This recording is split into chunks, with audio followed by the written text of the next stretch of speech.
Comment la MONUSCO assiste-t-elle les femmes victimes d'abus et exploitation sexuelle et les communautés vivant dans les environs des bases de sa force à l'est du pays?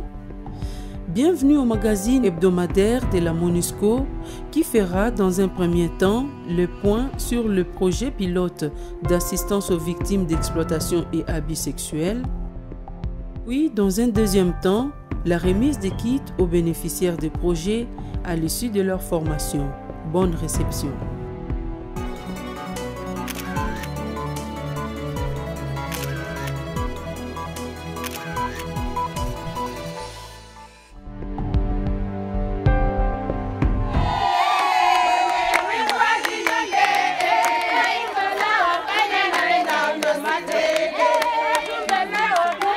Bienvenue à Sake, dans le territoire de Massissi, au Nord Kivu.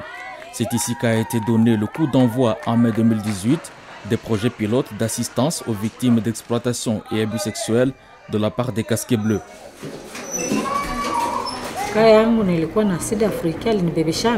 Je suis tombée enceinte d'un Sud-Africain. À mon insu, il m'a fait boire une potion dans les jus, ce qui m'a provoqué un avortement.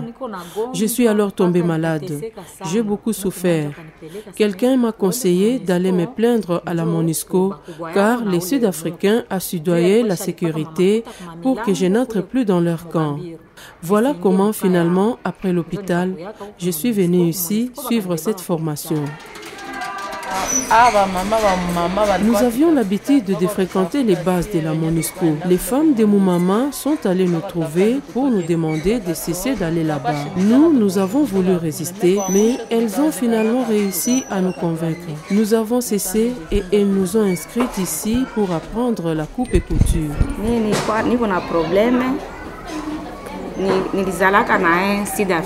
J'ai eu un problème avec un Sud-Africain. J'ai eu un enfant avec lui, mais il m'a abandonné. Il ne m'aide pas du tout. J'ai 2 enfants. Je suis allée me plaindre à la MONUSCO auprès de Siditi. On nous a entendus. C'est ainsi que Siditi m'a proposé cette formation.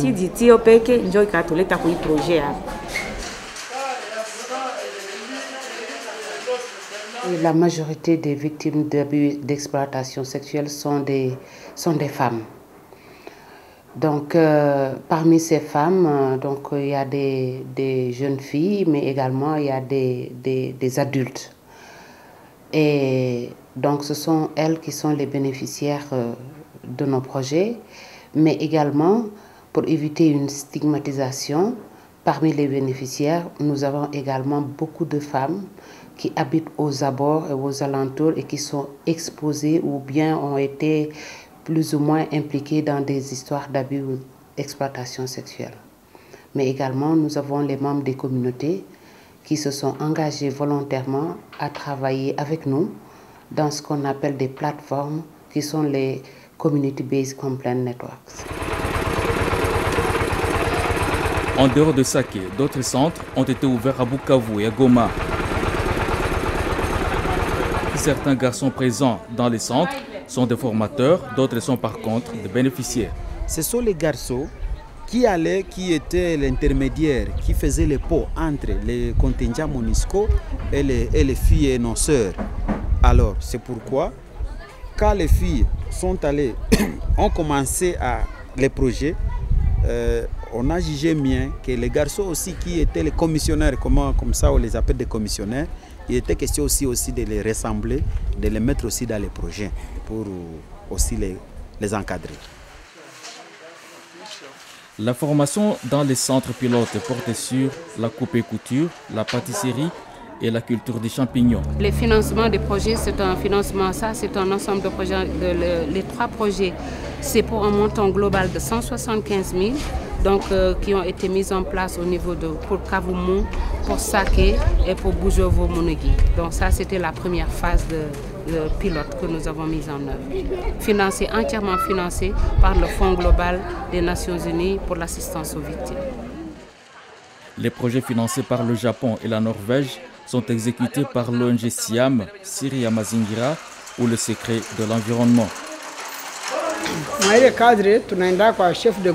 Nous partons chez les chefs de groupement pour lui présenter nos activités. Nous en profitons pour solliciter auprès de lui l'assistance des chefs de localité et des chefs de village pour mener nos activités de sensibilisation afin que nous puissions atteindre tous les quartiers et toutes les localités.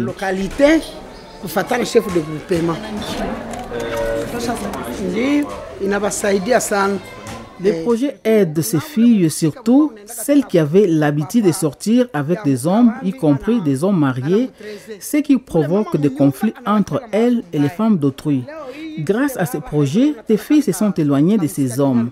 La paix règne dans les foyers. Que Dieu bénisse les initiateurs de ces projets. La formation professionnelle est une alternative aux jeunes et femmes victimes ou exposées aux abus et exploitations sexuelles. Ces témoignages ne disent pas le contraire. Aujourd'hui, je sais me débrouiller grâce à ma formation sur la boulangerie. Je sais confectionner les pains et réellement, je m'en sors grâce à cela. Comparativement à ma vie d'avant, aujourd'hui, je ne me plains pas du tout. Nous remercions Dieu pour ce travail.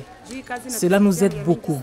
Il nous occupe si bien que nous n'avons pas le temps de faire autre chose. Nous travaillons toute la journée et le soir, nous rentrons à la maison. Nous n'allons plus à la MONUSCO, nous n'allons plus quémander chez les autres. Nous venons ici le matin pour travailler sans problème. Nous remercions le bon Dieu. Il y a un changement dans ma vie. Je connais aujourd'hui coudre des sacs que je vends et grâce à cela, je peux subvenir aux besoins de mes enfants. Je paye leur minerval. Ce travail est bénéfique pour moi. Je conseille aux filles d'être dignes. La débauche comporte de gros risques car il y a trop de maladies. Il vaut mieux pour les filles d'apprendre un métier. À ce jour, les projets ont permis de renforcer les mécanismes de sensibilisation, de signalement et d'orientation des plaintes au niveau local.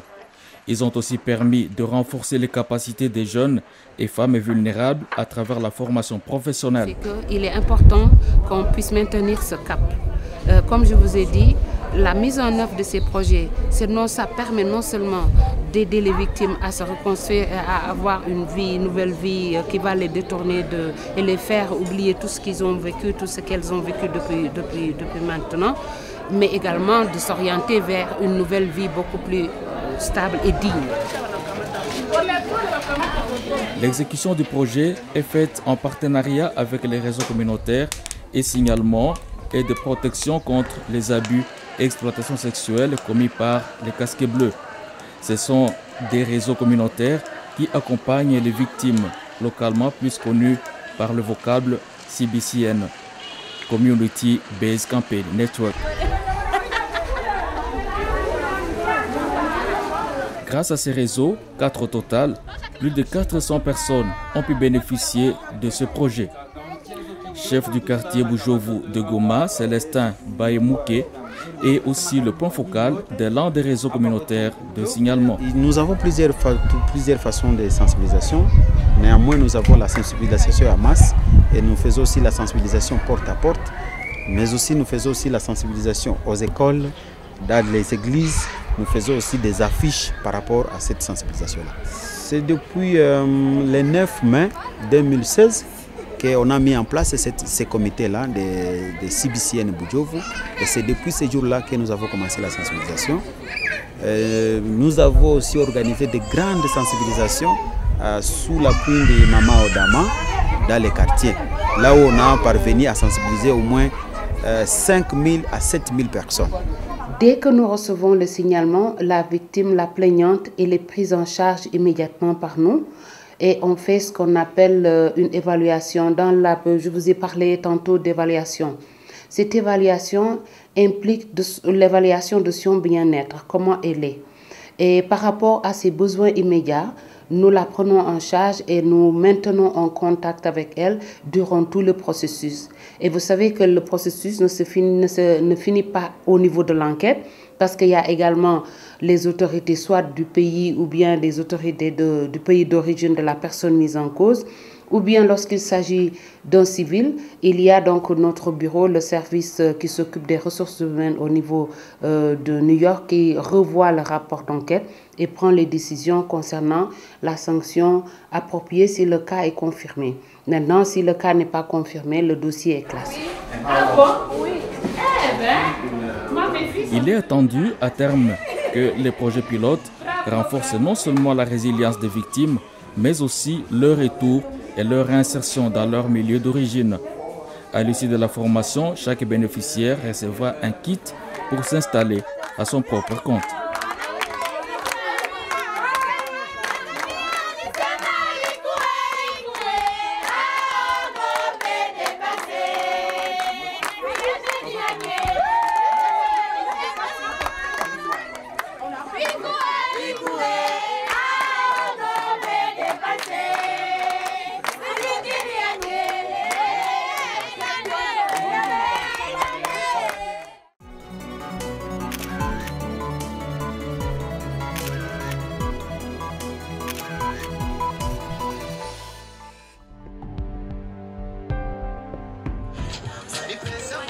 Fiers d'exhiber leurs brevets en fin de formation.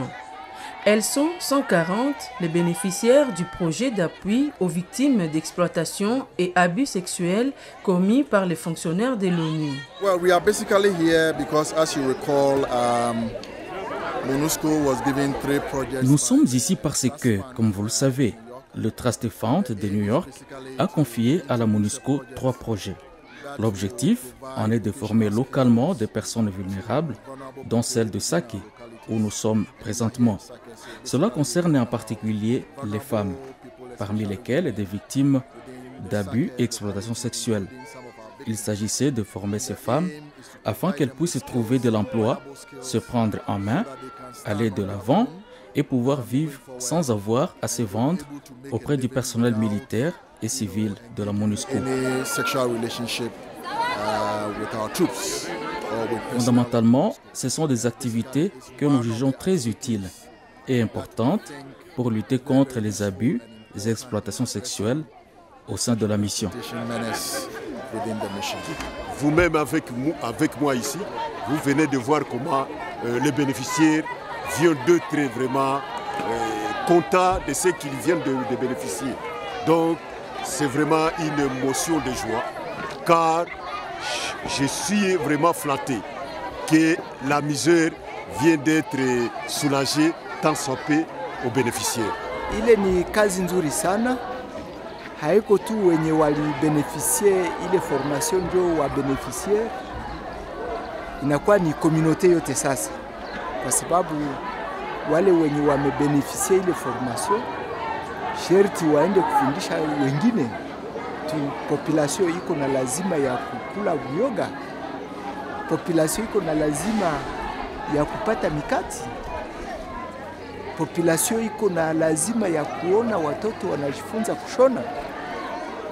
Ni kusema ile formation yenye ilikuwa hapa ni yenye itatufalia, na sisi autorite tutaendelea kufuatilia, na tunaomba hata ku MONUSCO, japokuwa wamefunga ile projet, tunawaomba waendelee kufuatilia pia kusudi ile formation tuone kama itakuwa na matunda zaidi.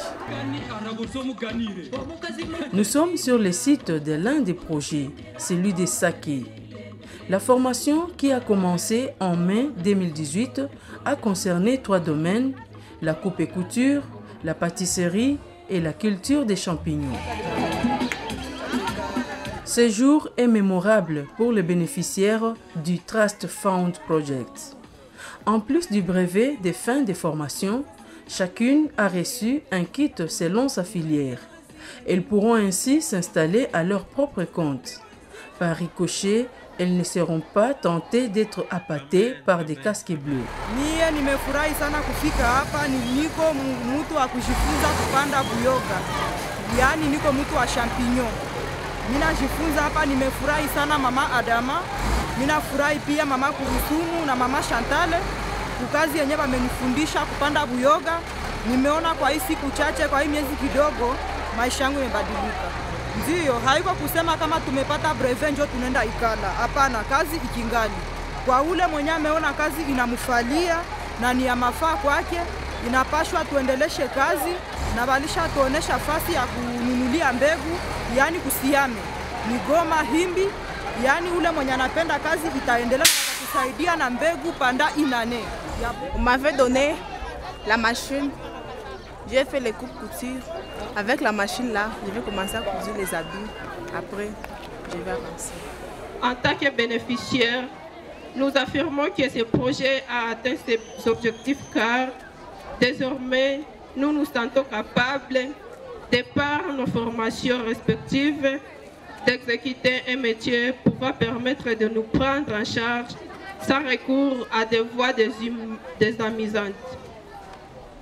Nous promettons de continuer à bien gérer nos kits et nous lancer dans des voies pouvant nous aider à permettre ces acquis. Encore une fois, nous vous disons merci et vous demandons de continuer à nous protéger. Nous vous remercions.